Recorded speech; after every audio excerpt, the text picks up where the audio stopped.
Everyone says the artificial intelligence will change everything, and they're probably right.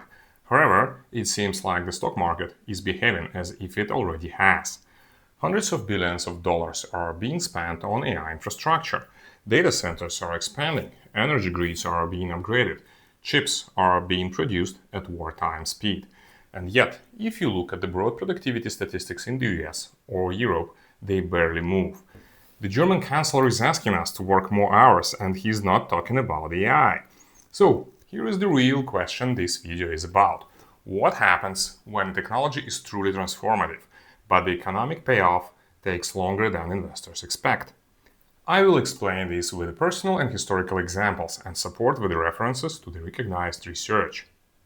Heads up, if you think the AI is a bubble, it can be the case for the current moment, and it will not be the case in the nearest future. Because history suggests something very specific happens, and it's not what most people think. We have seen this before, not once and not twice, but repeatedly. A powerful new technology appears. Investors recognize its potential. Capital floods in. Infrastructure gets built at an enormous scale. And then nothing dramatic happens, at least not immediately. Productivity doesn't explode overnight. Profits don't double instantly. Society doesn't reorganize in a quarter. And investors get restless. This isn't a theory, it's documented. Economist Eric Brynolfsson studied what happened when companies adopted IT in the 1990s. Companies were spending aggressively on servers, networks, and enterprise software, but measured productivity barely moved. Some economists even joked about the productivity paradox. Brynolfsson's explanation became known as the productivity J-curve. When organizations adopt a general-purpose technology, performance often dips before it rises. Because installation is easy, but the organization is hard. And until the organization changes, the technology just sits there, expensive and underused.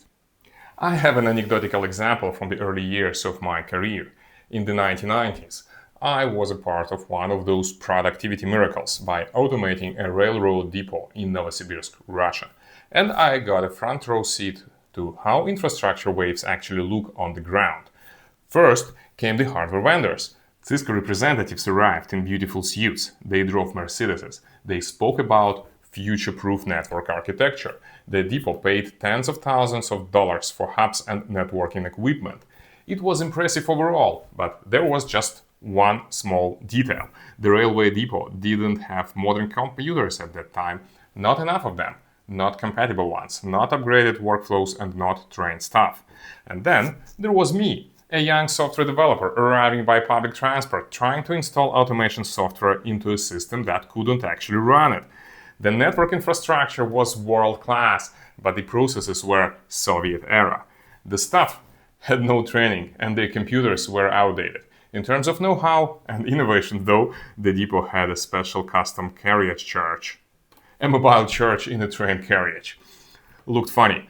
For 5 to 7 years, the depot slowly upgraded everything else. Hardware workflows, training procedures. By the time the organization was finally ready for the software to work as designed, the original Cisco equipment was already outdated. So they had to upgrade it again. That is my personal experience with the productivity J-curve in real life. It's way easier to sell hardware than software. It's easier to sell a server than several weeks of engineering efforts to deliver a product. Money goes into visible infrastructure first. Organizational changes lag. Returns lag even more. And sometimes you pay twice.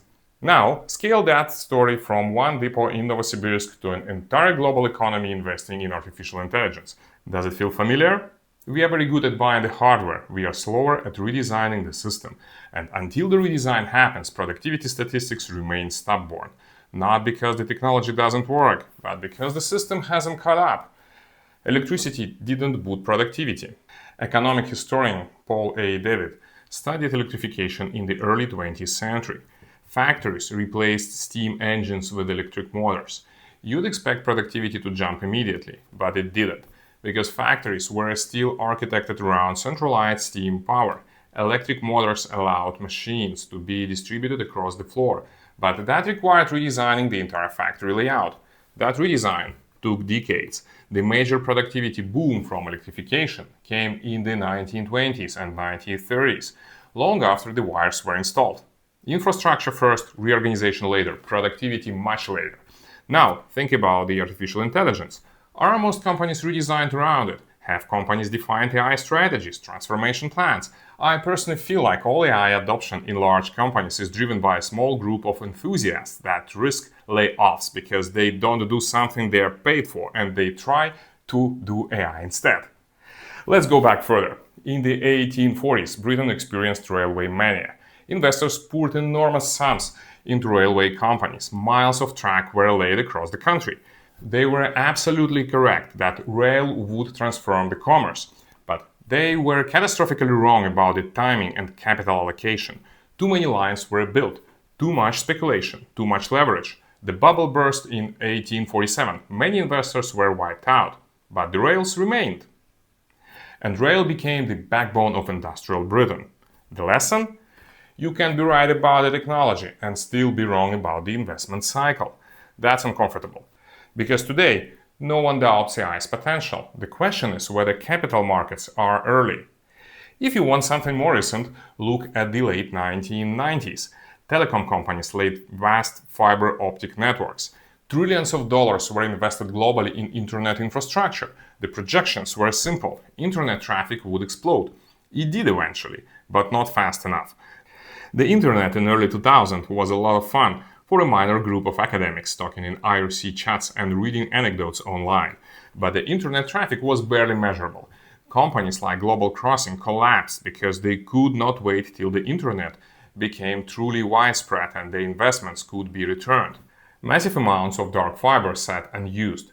It looked like a waste. But around 2008 to 2011, that same infrastructure powered streaming services, cloud computing, software as a service platform, the modern digital economy.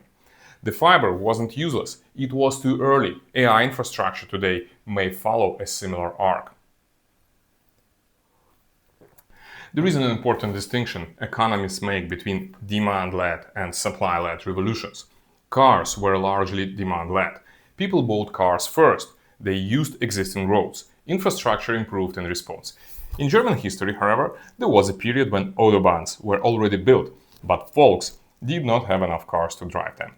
But never mind, AI looks different. We are building computational capacity at enormous scale before economy-wide monetization is proven.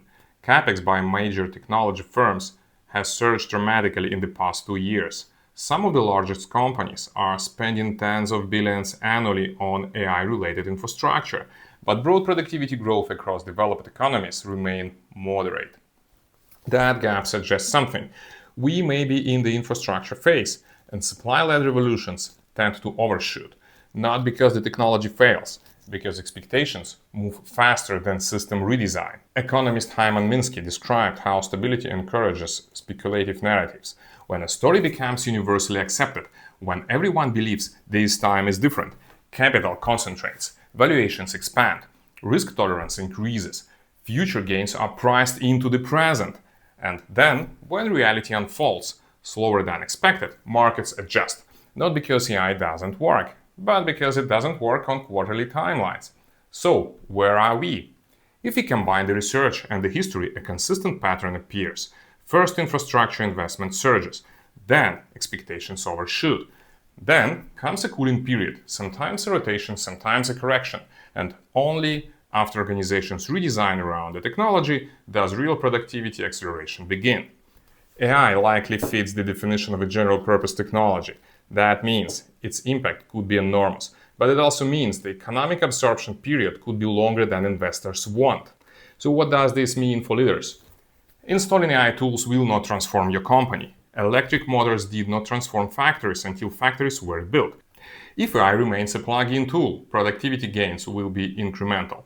If AI becomes part of the architecture, decision-making, incentives, workflows, the gains could be structural. The risk isn't that AI disappears. The risk is that you assume installation equals transformation. What this means for individuals? Every infrastructure revolution rewards a specific group, not necessarily the infrastructure builders, not the early speculators, but the system redesigners. the integrators, the people who understand both the old system and the new tool.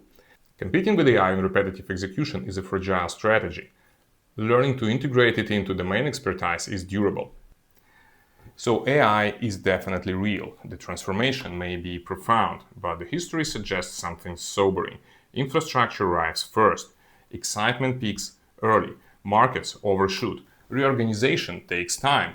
And the biggest gains often come quietly, after the hype cools. So the real mystery is not whether AI changes the world. It's whether we understand how long system redesign actually takes.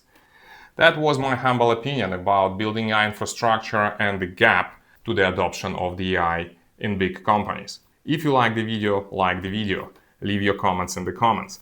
See you next time.